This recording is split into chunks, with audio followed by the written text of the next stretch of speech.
La siguiente entrevista es una gentileza de AMDER, Asociación de Maestros de Rivera.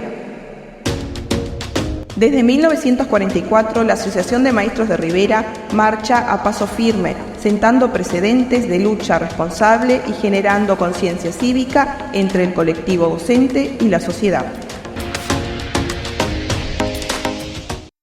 Bueno, les dijimos hace algunos instantes que íbamos a contar con la presencia de Pedro Rivera, el maestro Pedro Rivera, secretario general de la Asociación de Maestros de Rivera, que por otra parte también la asociación es auspiciante de nuestro programa.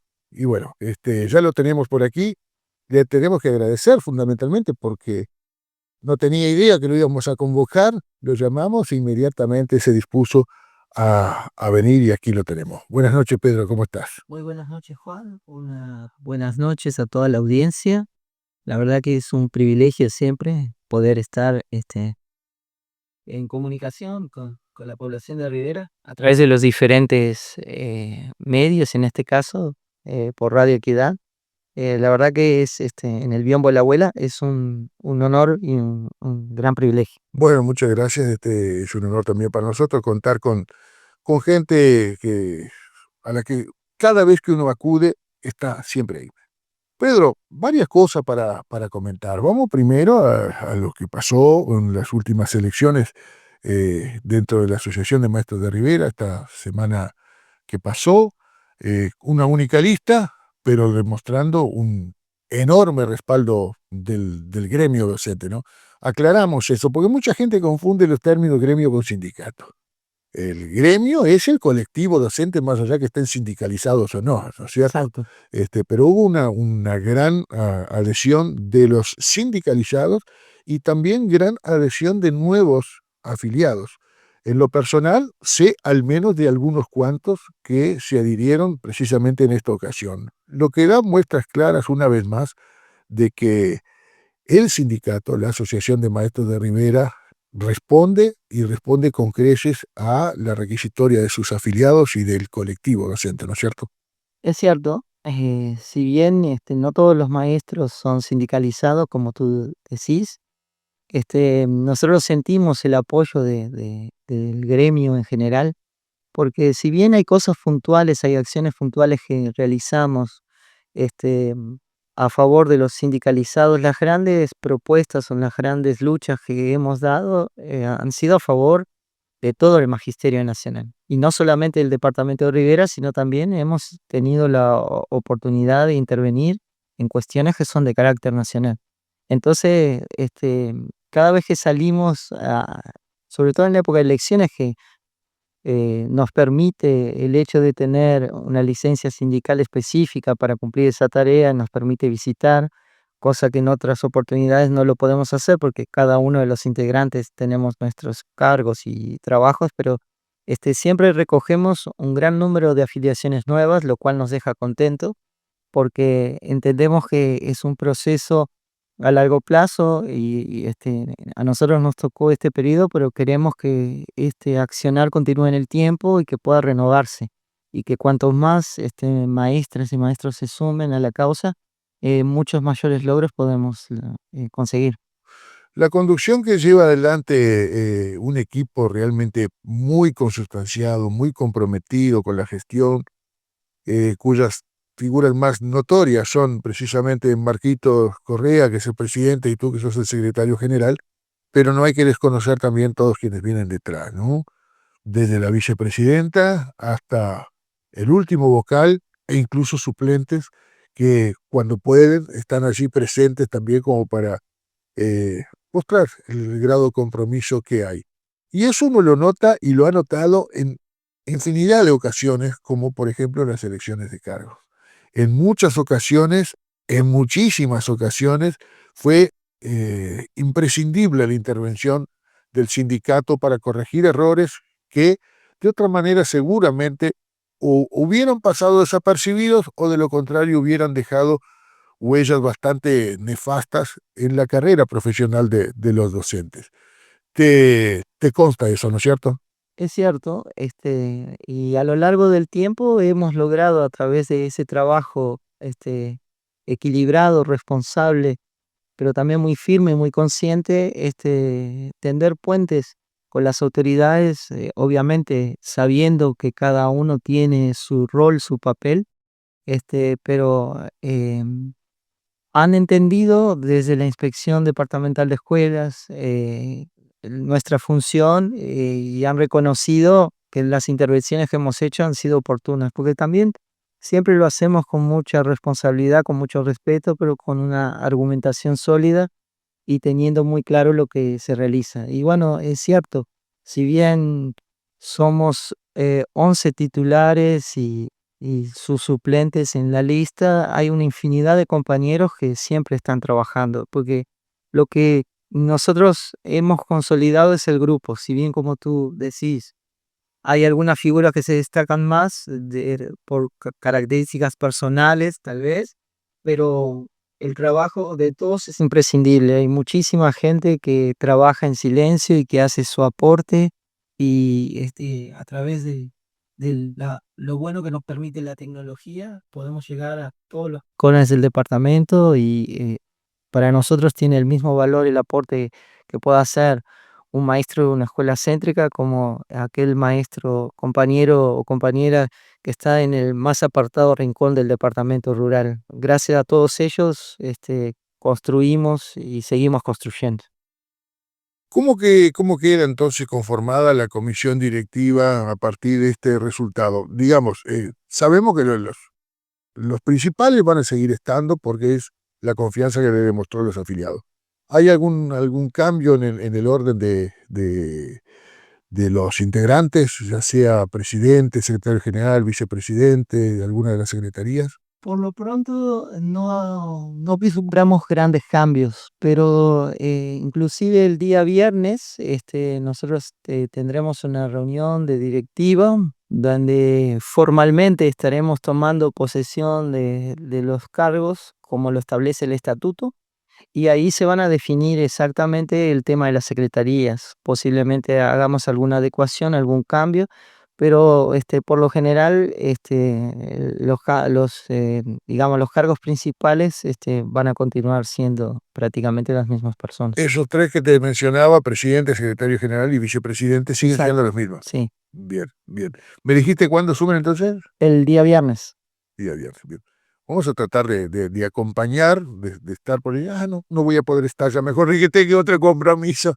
Muchas veces, viste, esa es una de las cosas, ¿no? A mí me gustaría participar más asiduamente de las reuniones de la comisión, en calidad de suplente que voy, pero bueno, a Claro, veces no. pero se entiende, y así como es tu caso, el de muchos otros compañeros y compañeras, por ejemplo, tenemos muchísimas personas que trabajan en el medio rural, algunos pernotan en la escuela, pasan toda la semana y vienen recién el fin de semana, otros llegan muy tarde ya de la tarde o de la noche, ya llegado el invierno, y no pueden estar, pero sabemos de su compromiso y sabemos que cuando necesitamos de diversas maneras, de múltiples formas, de acuerdo a sus posibilidades, sus talentos, sus características, están ahí apoyando y eso es lo más importante. Ujú.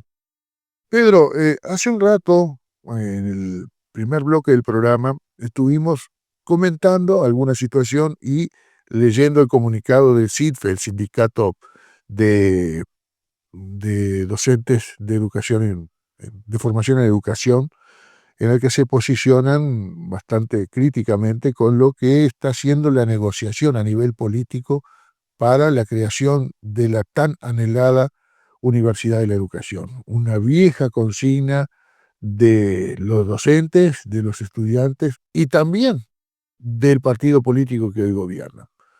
En lo personal te tengo que ser muy honesto.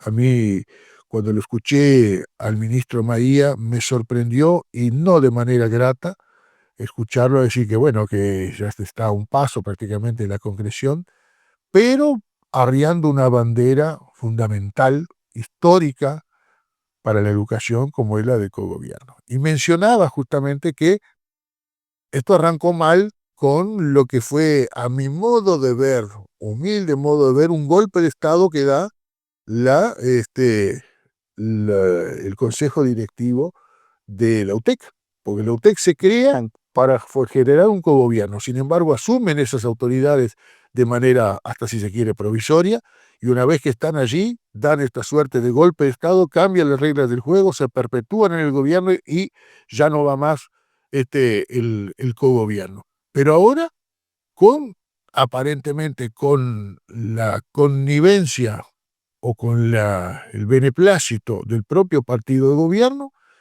se accedería a, a la exigencia de la oposición para que la creación de esta nueva Universidad de la Educación no tenga tan luego el cogobierno. ¿Qué opinión te merece a vos que revestís una doble condición de sindicalista, pero también de candidato político? Sí, pienso como sindicalista que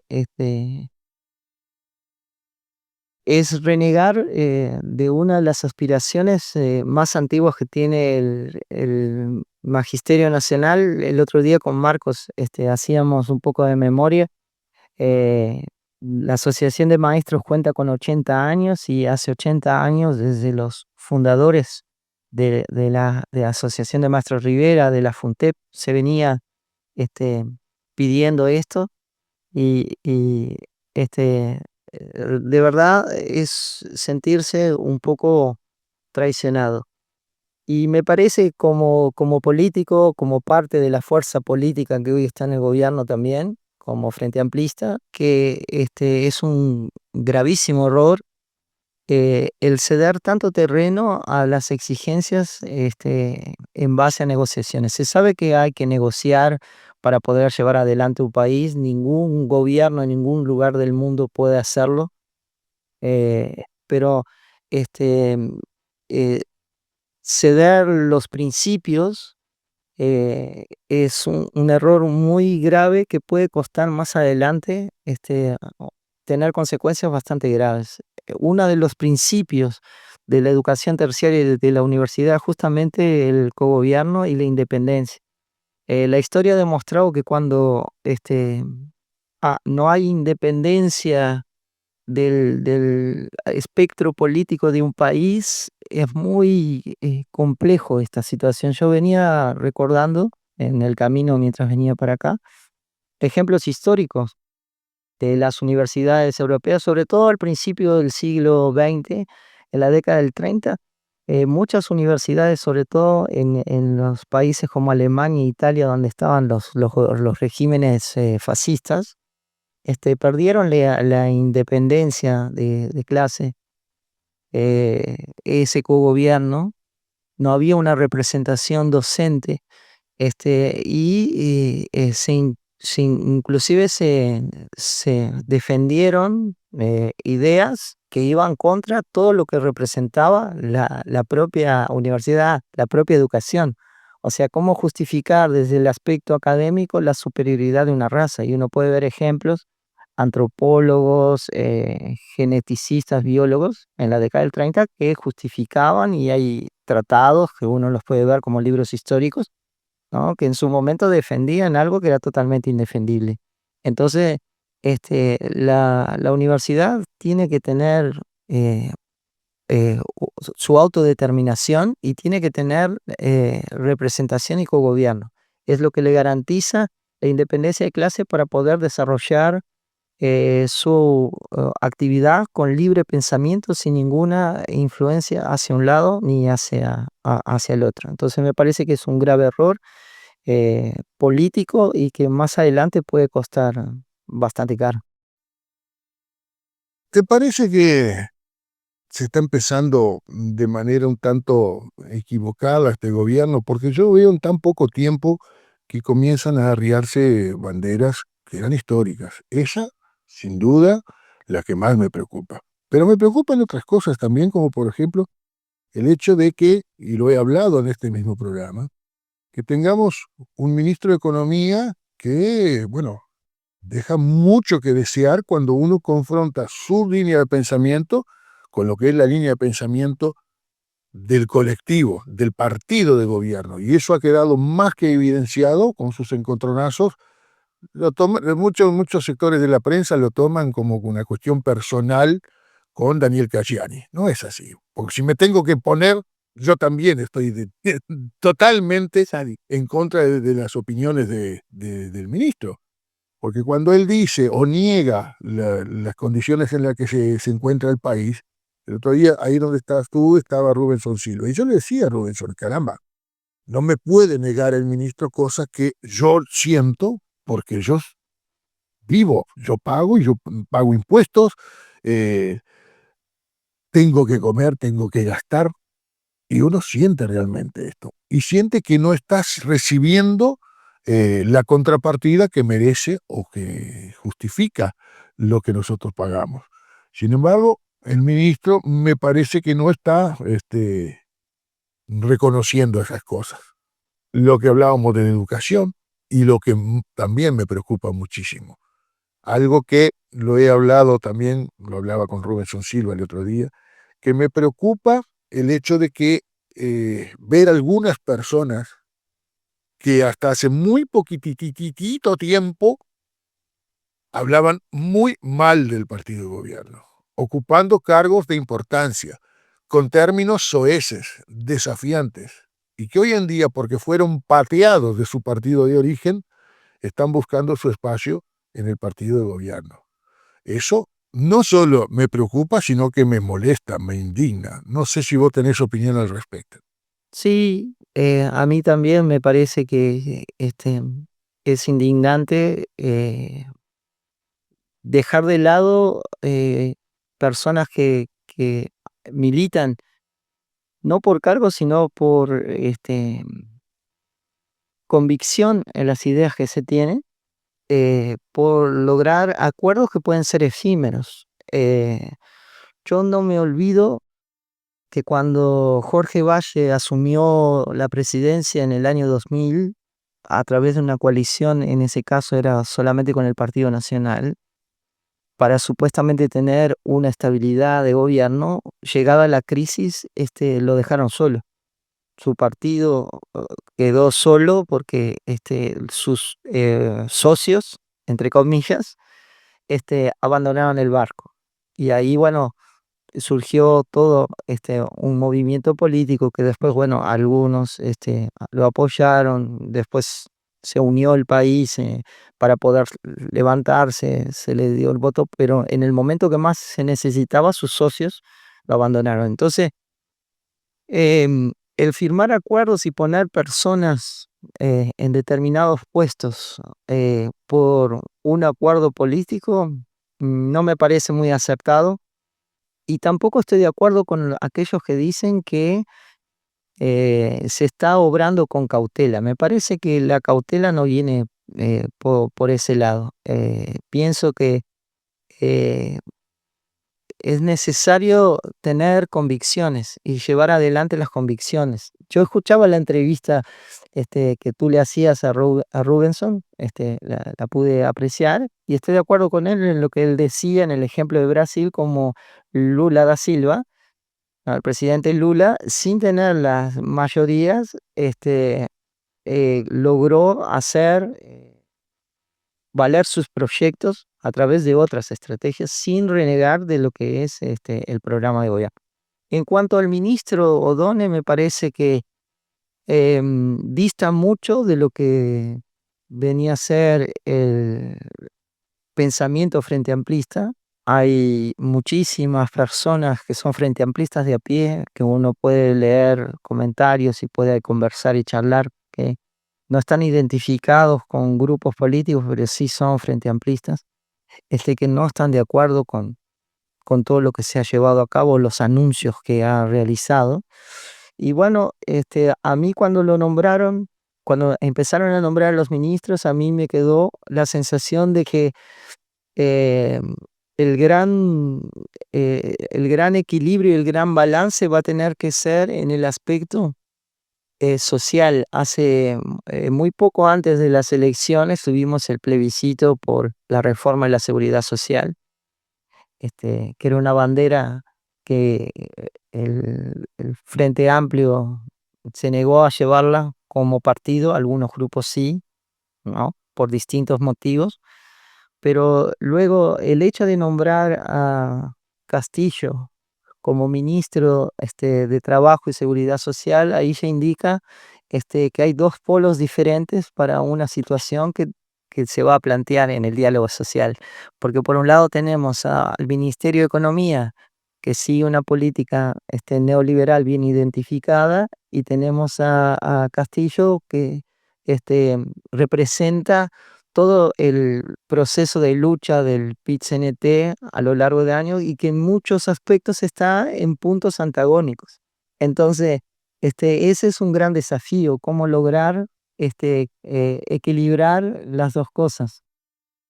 Pero por otro lado también tenés, porque si fuera así, necesitaríamos un fiel en la balanza. Pero no veo el fiel porque en la presidencia del BPS Es, está una persona que tuvo un rol muy importante porque fue firmante incluso de aquel documento que elaboraron y firmaron más de 100 economistas de izquierda en la que se posicionaban en contra de la papeleta blanca, que yo en lo personal apoyé, y no por ser frente amplista, sino por plena convicción ciudadana. Bueno, veremos qué sucederá. Con respecto al Consejo de Educación Inicial y Primaria, ¿todavía sigue siendo dirección? ¿Cómo va a darse eso? todavía sigue siendo dirección, y este es otro tema que también está en la balanza, porque hay sectores digamos, la coalición republicana, que no están muy de acuerdo con la participación, al igual que en la UTEC y al igual que en la universidad.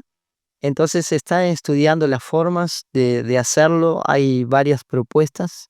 Este, Obviamente que para que vuelvan a ser consejos hay que derogar esa parte de la LUC que establece las direcciones generales. Y bueno, hay algunas ideas. Una de las ideas que sonó por ahí fuera que representantes de las ATD pudieran ocupar ese espacio, ya que las ATD son elegidas por la totalidad de los docentes por voto, y a partir de una elección que está organizada por la Corte Electoral, entonces una elección válida con todas las garantías.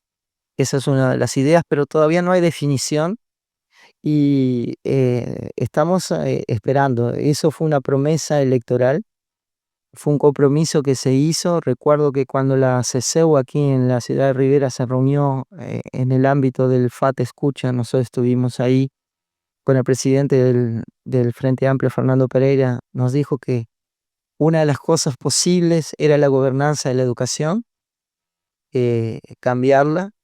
Entonces nosotros estamos expectantes, creemos que es algo necesario. O sea, ningún plan de educación, ninguna reforma educativa puede funcionar sin escuchar a los principales involucrados, que son los docentes. Entonces los docentes deberían tener una participación, pero real, efectiva, porque el gobierno anterior se caracterizó por no, o sea, mencionar la participación, pero era una participación, Un diálogo de sordos, sí. eso, inactiva. O sea, te llamaban para decir, vamos a hacer esto. Claro, te damos para informar. Eso, te informo. Y a veces nos llamaban.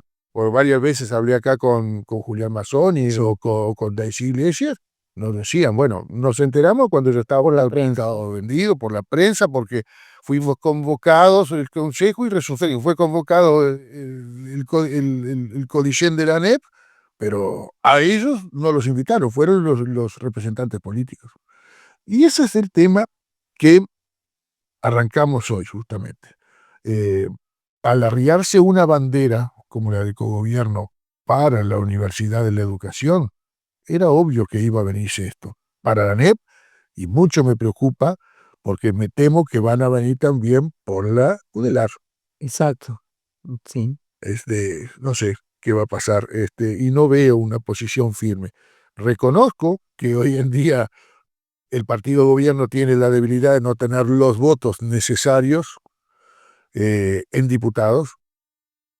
Ellos tampoco tienen los votos necesarios en el Senado. Entonces la negociación me gustaría que hubiera sido más firme, que fuera más firme, y no que ya de entrada el ministro hubiera salido así, bueno, sí, vemos con buenos ojos, ¿no? Caramba. veremos. Estaremos acompañando. Yo prometí en este espacio, cuando asumió el gobierno, y que, como digo, no nos podemos hacer trampas al solitario, somos pocos y nos conocemos en Rivera, todos saben que yo soy Frente Amplista. Me comprometí, digo, bueno, sí, yo apoyo este gobierno, pero ojo, no le doy un cheque en blanco. Exacto. Voy a ser un fiel custodio de la voluntad y de las convicciones que históricamente hemos tenido los que adherimos a la causa Frente Amplista. Y si veo algo que no me agrada, no tengo duda que lo voy a expresar aquí, moleste a quien moleste. Exactamente, esa tiene que ser la actitud. De hecho, yo me decidí por participar activamente en un grupo político dentro del Frente Amplio y tener mayor participación, porque entiendo que hay muchas cosas que hay que cambiarlas de adentro y hay que decir las cosas que están equivocadas. Y muchas veces nosotros se las hemos dicho eh, eh, a los referentes nacionales cuando han llegado. Una de las cosas justamente que le dijimos tanto al presidente Fernando Pereira como a los que en su momento eran precandidatos a la presidencia, como Yamandu Orsi, Andrés Lima y Carolina Cose, fue el hecho de que cuidaran el escuchar a la sociedad organizada, como pueden ser los sindicatos, organizaciones sociales, ¿no? Y le dábamos como ejemplo el año 2015 cuando se intentó declarar la esencialidad a los docentes en un hecho sin precedentes en la historia, lo cual constituyó un revés en la aprobación que tenían. O sea, los gobiernos del Frente Amplio hasta ese momento habían logrado un montón de transformaciones para la educación, habían logrado un aumento salarial sin precedentes, inversiones significativas, tanto que al finalizar los periodos del gobierno Frente Amplista llegamos al 5,8, casi al 6% histórico, pero con algunas actitudes borraron con el codo lo que se escribía con la mano. Entonces, ese tipo de cosas hay que decirlas independientemente de que uno apoye a la fuerza política. Las cosas que están bien y las que están mal hay que decirlas eh, aunque no gusten. Exactamente.